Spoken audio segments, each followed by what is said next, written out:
Siz bir narsani boshlamoqchi bo'lsangiz agar bu narsa уже bordek his qilishingiz kerak. Sababi men o'zimni tug'ilgan kunimda o'zimni 16 Pro Max'imni shunaqa qilib olganman. Bitta video chiqib keldi-da, to'g'risi qiz aytayapti. Men xohlagan narsalarimni deyapti, tasavvur qildim deyapti va tasavvur qilgan narsalarim hayotimda bo'ldi deyapti. O'yida korоче tasavvur qildim, ishlarni qanaqa ochyapman, qanaqa uy bo'ladi dedi va bu narsa hayotimda bo'ldi dedi. Va keyin men dedim, o'sha payti 16 Pro Max endi yangisi chiqqan. Tug'ilgan kunim 11-iyul kuni bo'lishi kerak. Men 11-iyun kuni bu narsani o'zimning telefonimga olaman, как будто bu yangi telefon stiklosidagi bunaqa narsalar yechiladi-yu, tipo akkuratni yangi telefon qanaqa yechiladi.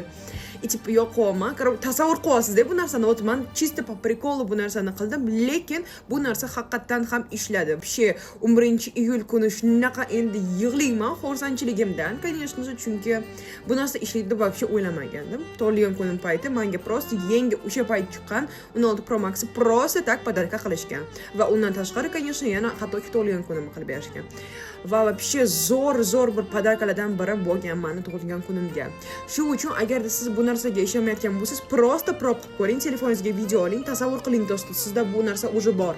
Menda bu narsa 1 oyda bo'ldi, balkim sizda 2 oyda bo'lishi mumkin. Yana ko'proq o'rganmoqchi bo'lsangiz agar, bizning qizlarimiz bilan community'miz bor. Qo'shilmoqchi bo'lsangiz agar, kommentariyada community'ga qo'shilmoqchiman deb yozing yoki direktga qo'shilmoqchiman deb yozing.